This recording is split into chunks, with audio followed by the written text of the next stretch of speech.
to take on bills unless he's got a badge on. The legislature's pretty good about that. Now, if you're an individual and you want to come up there, you can speak, and they'll let you, and they will be deferential more than you can imagine. Because think about how it's changed. You guys, you're probably from all over the state. I mean, Pierre's a long ways. For us that live in Pierre, it's 200 miles everywhere. We're kind of used to that. But think about the commitment of an individual that is so affected by an issue or so offended by a practice that they take a day off of work and drive out here the night before so they can testify in committee the next morning in what's a fairly intimidating circumstance on the record, to where everything they say is going to be archived, for as long as the digital world, holds out. That's intimidating for a lot of people. So, and they know that. So if you're going to be an individual participant on an issue, they will make sure they take care of you. So the primary differences for us is we do the same vetting that they do, we do the same impact they do. We've probably got a little bit more freedom. We can be a little freer than those guys are. We try to leverage the agency we can. At the same time, they try to leverage us. But the single biggest probably outside-inside difference is that we have to have somebody. You don't do it without a person, because that person is the one that's going to drive the bill and going to drive the process for us. And a lot of times, who you pick depends, you either win or lose, depending on who you pick. You got legislators that we don't put on bills. You got legislators that if you can get them on one, then that's just a bonus. And that's where, and you say it's more of an art than science, it's more of an art than science. So we've got about 10 minutes left. Let's talk about what goes on once the legislature starts. LAS, Patrick and I really only gave one PowerPoint, and we tried to depict the legislative process as best we can, and here it is.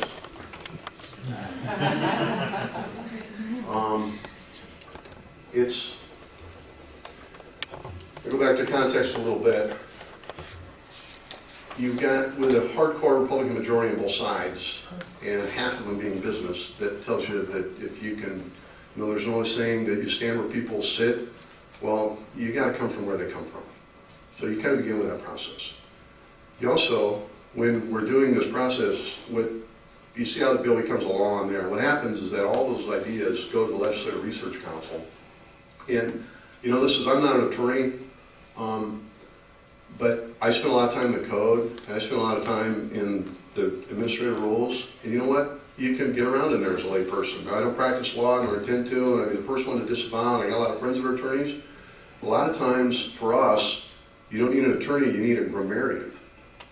Because the biggest challenge for us in the legislature is trying to capture the legislative intent, trying to figure out how to break down to words to represent what we're all trying to accomplish. Because a lot of times the intentions are fairly clear, but it's like, how the hell then do you accomplish that? How do you reduce that thought and that philosophy and those ideas and that desire, and how do you reduce that to writing? So that's where a lot of our challenges fall. But all of those ideas go into the Legislative Research Council. Now, there isn't much they haven't seen, because they've been doing it for a long time. It's a big file. It's fun with 30% new legislators, with a whole lot of new members every year. Every time they come up with a great idea, they think they're the first ones that ever have. And absolutely they have, until they pull a file out of LRC and discover there's 50 others, that have done the same thing. And a lot of them have just gotten drilled as the years have gone on. If they're coming up with stuff that they haven't seen, then an awful lot of times the states around us are doing it. And our LRC staff talks to the people all around them as well. So all those ideas go into LRC. What they do then is take that language and try to put it into words that a layperson can essentially get around in. I mean, they write the law to try to capture the intent. And the law is for you all to do your work with. But you know what? You can get around in our statute and get a sense of what they're trying to accomplish and what the intention are. And I've always really liked that. It makes for a lot of fun. Now they're all Republicans. And I keep saying that, and I should say, and I wrote these numbers down because I was curious myself. I don't want that to mean, South Dakota, I'm proud of what our group does. And that's not necessarily redneck, because 24 of the states are all Republican. So it's not just us. Half of the country is in about that same position right now at this time. But I was there when the D's had the Senate. So you have to work both sides, and you have to be good about it. Our Republicans work better with the D's than a lot of the others. I mean, our guys, they talk to them, and they include them in the leadership, and they have conferences with them, and we have good discussions with them. But at the very least, if you can come away with anything, come away with the fact that these guys are busting their tail for 40 days and nights, because I don't know, what's your schedule during session? Yeah, what time do you get up? Oh, we're there, like, go after Okay, when do you go home? 7. So What time do you go to sleep? Yeah, yeah, see, I'm at the session, I'm at Capitol a little bit after 7. I try to be one of the last ones to leave, so I'm usually there until then 6 o'clock or so. You go home and eat, you swing by a social if you want to, and social sounds more glamorous than it is. Every group that has a presence in Pierre shows up for a social, and they all want their legislators there, so congratulations, they go from social to social to social to see their people. Well, it gets to be a drag after about 38 days, but you know what, everybody wants their people there. You know, the bar's gonna blow out, everybody wants you want them there, so everybody feels the same way, so they compete with that stuff. The same thing, then I'll go home, and I'll work until 12, 12:30, every night for 40 days. But you know what? Every job's got a season, that's kind of our season, that's our harvest season. Everybody's got a job, there isn't a job in the world that doesn't have some sort of cycles to it, that's ours is the same thing. So, what happens in that process is what Patrick described, and what's on that sheet is pretty much the play-by-play. The color part of it becomes in, you've got to find your champion, you've got to pick your sponsors. You can manipulate a little bit which committee it goes to, because a lot of times a couple of committees have jurisdiction. We never ever go to committee without kind of knowing what the outcome's going to be. Legislators are a little tougher than they used to be, because they hold out a little more than they used to be. They don't tell you yes or no, which is really almost counterproductive to them, because then people just continue to whack them. You get pros and cons, both sides, and they're going to hear it from everybody. So you pick your person, you pick your champions, you do your count, you work the committee, and then you sit down and do your monologue, and that part's easy. Any one of you could do committee testimony tomorrow. The challenge of it is you got to be able to answer the questions, and that's the hard part. So you don't walk up there if you don't know what you're talking about. If you're doing it as a citizen, then you can find your thing to what you know, and you get on, you get off. You can talk about your personal experiences. If you're representing a group or an agency, you better be able to answer the questions, and that's the hard part. And then you repeat the process. All the time that you're talking about impact and cost and constituencies, a lot of times it takes a while for all this stuff to kind of surface, because like I said, everything's got a story. Which part of the magic to that is committee floor, Gov's office. Really not much crap gets out of there, because if it's really lousy, it won't survive. We enact less than half of the bills are introduced every year. And every year, we're going to do about 450 bills, give or take. About half of them are enacted or less. And it's because the joke doesn't survive. Because you don't survive the spotlight and that kind of scrutiny and that kind of commentary and those kind of questions if there's no merit to it. So most of the agency stuff is, because a lot of times it's technical and there's not a lot of controversy to it. Our stuff, not so much. We've probably got a couple of questions, and we could go, Patrick and I could go for a long, long time, but have you got any questions for any of us? Otherwise, we can monologue it at death. Not a thing. Well, it's 5 after. We can keep. All right, so for our purposes, Patrick, what's the biggest challenges you guys have got with the outside groups? See, he's right about stakeholder involvement. That's a continuing challenge, because usually we have different feelings about it. Yeah, I think probably our biggest one is communication and engagement. I think a lot of times these issues have a lot of baggage, been ongoing issues for a long time, and agencies have their own baggage just like outside groups do, and a lot of times what I think we help with in the Gov's office is, kind of getting past that and making sure we're communicating and really seeing it from both sides, that an issue's evolved over 20 years. Where do you seem to be right now? Where are we right now? What's the best thing for the state right now? And I think sometimes it's difficult to work with outside groups. Just agencies and outside groups struggle because they have all this baggage, they have other issues they're dealing with, and I think that gets in the way a lot of being able to make better laws. And there's stuff that you don't think about. There's 13 standing committees on a whole range of subjects. They're going to do 400 bills.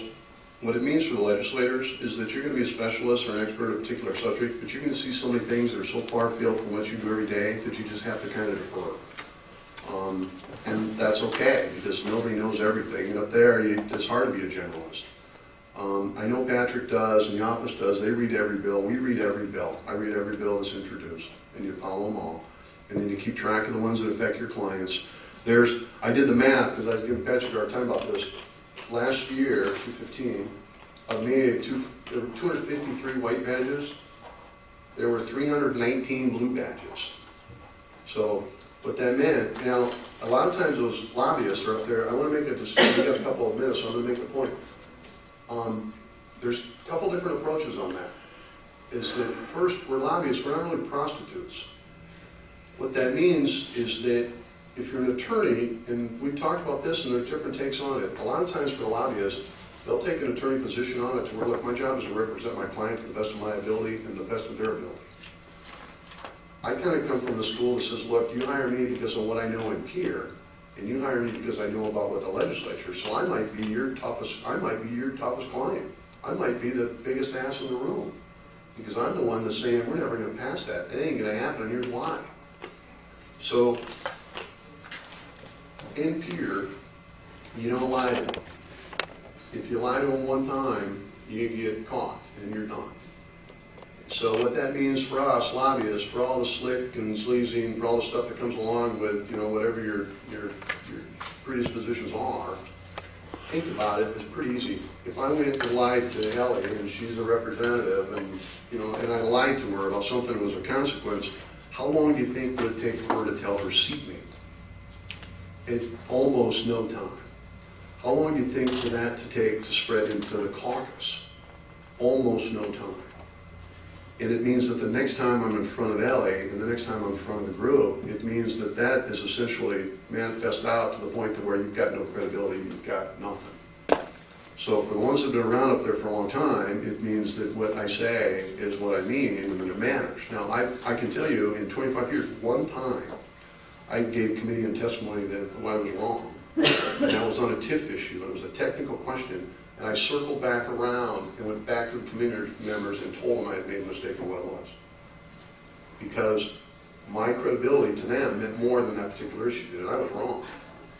So you don't lie up here, and you don't misrepresent yourself, you don't misrepresent your client. So if you're a lobbyist tomorrow, what that means for you is the first thing and paramount is you're going to be truthful, and you do the best you can. Now, I say that and I can smile because I'm going to be truthful. It also means that I'm going to tell my legislator what the impact, you know, who the opponents are going to be, what the impact is going to be, who's all talked about the issue. Well, I can represent their arguments sometimes in my favor, but I'm not going to lie to them. But it means that, yeah, it means that you're not up there, so be succinct, be truthful, be honest, be thorough, be thoughtful, and then get out of there, which is kind of what we're going to do today. So, short amount of time, fascinating, fun subject. Thank your legislator. The other thing you can do is, it's easier today than it ever has been to follow along. So just climb on the Legislative Research Council site. If you don't know where that is, then just Google South Dakota laws and it'll get you there. It's pretty easy. And you can follow the process, you can follow a bill by subject or by committee, which is easy for you. It also means if there's an issue that you're hot on, follow the issue, because it's instructive. It means that you can follow that issue literally through the process to where you can climb on, you can listen to committee testimony. You want to school yourself on a particular subject? Climb on and follow the Judiciary Committee for a while, and sit down and follow laws, and click the hyperlinks, and listen to the testimony. Listen to the proponents, and listen to the opponents, and listen to the questions. It's as accessible as it's ever been. And you've got not only an obligation, but it's in my best interest as an old guy that I'll have your shit together going forward on the laws. So do it for me and do it for Patrick, and thanks a lot for the time.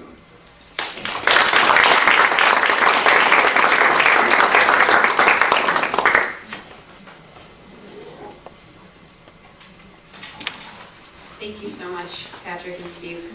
Great presentation. Our next presentation this morning is Estate Planning Basics. Our speaker is Mr. Rod Tobin.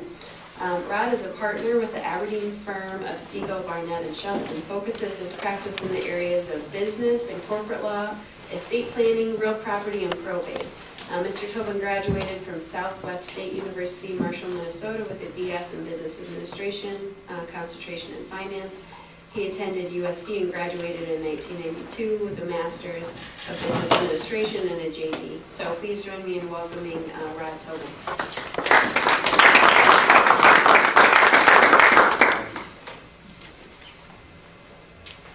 Morning, everybody. Morning. I guess the recurring theme is I'm old and you're not, and how did I get here? And so, yeah, I don't know how I got here, quite honestly. Actually, I do. How many of you know Matt Campbell? Matt Campbell, great guy, young associate, clerk in the Fifth Circuit. We hired him, I think the world of Matt. At least I used to think the world of Matt. So one day he comes to me and says, well, I'm in the CLE thing. I got to find a speaker on this topic. And he goes, I think you'd be great. Well, that should tell you right there about his judgment. But. And I said, Matt, you work with me every day. You know how busy you are. I don't have time for this. He goes, I need, you can do this. It's just basic information. And he goes, I'll help. And I go, what do you mean? He goes, oh, I'll help you figure out kind of what the areas to talk about with you. And so I thought about it for a little bit, and Matt kept badgering me. He goes, I gotta have an answer to them. I've gotta have an answer to them. He goes, oh, by the way, it's gonna be at Red Rosa. And I go, oh, okay, Red Rosa, good place to be. I said, okay, fine. So I agreed to do this. Matt agrees to help me, right? Well, the little shit gets a great opportunity to go in-house counsel with the firm in Aberdeen. And so he leaves my firm, and I wish him the best. There's no ill will. Little shit. And leaves me with figuring out the outline and figuring out the topic. And oh, by the way, now I'm on a diet, so I can't eat a Red Rosa. So, anyway, no, Matt is a good guy, really. But also in good attorney fashion, I submitted an outline. You can pretty much ignore it. I had to have it in because Ellie told me I had to have it in. But what I spent this week doing is really thinking about what I wish I knew when I was your age or beginning practice. And it is only 40 minutes to try and get through a topic that is, for me, a lifetime of learning. I still attend an estate planning seminar every year. I'll pick one either in Aliaba, Madison, Wisconsin's got a week long. I don't do that anymore, but that's phenomenal. In Aberdeen, I'm close enough to Minnesota that I'll traipse over to the Minnesota CLE Center, which is a phenomenal wealth of opportunity to get exposed to a variety of topics. And a lot of estate planning has to do with federal law, so it is applicable. It's not just over there, just Minnesota, that you get exposed to. So I applaud you for being here. I will try and give you at least some nuggets that I've learned over 23 years. And hopefully it just fuels your desire to become, if you want to delve into this area of estate planning, so be it. But it is, if you're going to get deep into it, if you're going to get to what I call sophisticated estate planning, it's extremely complicated, it's highly technical, and it does require an intense amount of work and study. So my thoughts about estate planning. What exactly is estate planning? There's obviously the documents that we all know about, wills and powers of attorney and living wills and trusts and those kind of things. But I think your best tool as an estate planner is you need to be able to communicate with your client. You need to be able to sit down and have a very personal one-on-one or one-on-two conversation with that person. That requires a very specific skill set. You've got to make this person trust you. You've got to make them be able to open up to you, because it's only by learning everything about them can you employ the tools necessary to create a proper plan. Because they'll forget things like, oh yeah, I forgot about that 1,000 shares of stock I got. I mean, that was given to my mom, and it's like, well, wait a minute, that may fund income to take care of your kids because you got one that wants to stay on the farm. So it's a process of getting them to trust you, to have confidence in you, to develop the relationship. So that they do open up and they do tell you everything about their estate, about their family. Part of what we use to do that is an intake form. And the intake forms are, you've probably seen them, and you can go online and find one, and they're kind of sterile, but if you really do it conversationally, it's much more valuable. I try and I know there's a lot of small practices out there that maybe don't have this luxury, but I'm fortunate enough that I have an assistant and I have a paralegal. I make sure somebody's in the room with me, make sure the client's comfortable with that, but I want that person there to take the notes, to write everything down that's being said, because I want to sit and focus on this person. I want to have this very personal conversation. I want them to be very comfortable with me, to open up, to tell me everything about their family. I want to know about the family fights. I want to know about, the gifts you made previously. I want to know about how you had to fund, this son when he was in trouble, and these other kids have kind of been left aside. That takes takes some work sometimes to get that out of them. You need to know the family history. Okay, so you own farmland. Why do you own farmland? Is it an investment? Or did you get it from your grandfather? Did you actually work this dirt at one point in time? Is there an emotional connection to this, or is it just one more asset? So I try and get people to take notes for me. If you don't have that luxury, then do your best to slow down, make sure you get all the details written down.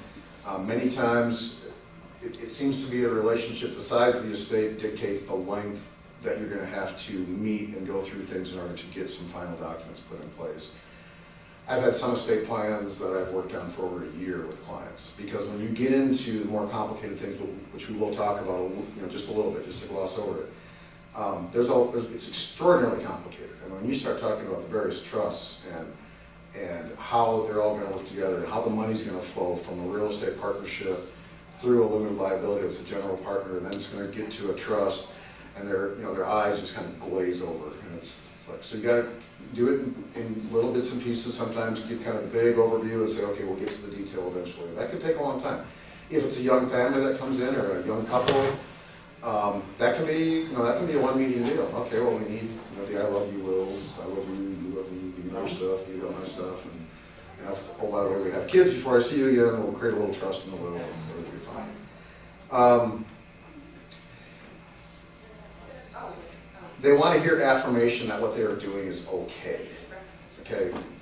Oh yeah, I did have this son that I've helped out. I haven't really done much for my girls. But my son's farming the land, and I don't have enough assets to treat everybody equally. You'll hear this a lot. People show up and say, well, I got my kids equal. That's virtually impossible to do in certain situations. I mean, if they have just liquid assets, great. It's easy to divide by 3, divide by 4, and everybody takes a share and where they go. But when you have fixed assets like land or equipment, if it's a business, or a business itself, sell furniture for a living, that becomes really difficult. So I try and get them to start thinking in terms of fairly. But to dig even down deeper than that, it's what do you really want to do? What is your ultimate goal? Because they'll walk in your office and say, well, okay, here's what I want to do. I'm going to die one of these days, and I need to make sure my kids are all taken care of equally, and me and Ma, if we go to the nursing home, by God, we don't want the nursing home to get everything. So, you have to ferret through that. You've got to dig down. Okay, what do you really want to accomplish? Well, I really want my son to be able to stay on the farm. Farming has been my life. I want to be able to keep this family farm going. Well, if their main asset is 4 quarters of land and some leases and maybe some cows, and they don't have much else, it becomes really difficult. You can't do equal if you want to accomplish that goal. So you start presenting those scenarios, you work them through it. That's the biggest benefit you can provide a client, is to get them to feel like it's okay that everybody's not going to be equal out of this deal. But it's my money, it's my assets. That's the other thing you have to convince them of, is this is about you and your spouse, if the spouse is still around. It's not about the kids. Yes, we all want to leave something for our kids. I understand that. That should not be your overriding goal. And you got to kind of convince them of that sometimes. But make sure they know they cannot disinherit the husband. Tell my wife that when you see her, so no matter how much she wants to make her feel a certain way, that's not allowed. Where you start with them sometimes is definitely not where you're going to end up. And that's only going to come through the conversation in the various meetings. So they may walk in and they may have this idea about, well, I want to do this. And as you get into the nuances and the details, some of which is tax motivated, oftentimes it's not. Oftentimes it's just emotionally driven or family driven or whatever else. I can't stress how important it is to try and really get them down the road to where they're comfortable with the acknowledgement of it's going to be fair, it's going to make sense, and we're going to do the best to take care of everybody to a certain degree. As far as the nursing home, I don't know how many of you had a chance to sit with clients, but I hear that so often. I don't want the nursing home to take my property. Do your best to get exposed to Medicaid, what the rules are, and explain to them in very simple terms that the nursing home doesn't take anything. What you're really talking about is qualifying for assistance, qualifying for Medicaid. There's an asset test, there's an income test, there's a look-back period. They honestly believe that the nursing home can come in and just, levy on their property and take it. And so they need to understand that that's not how it works.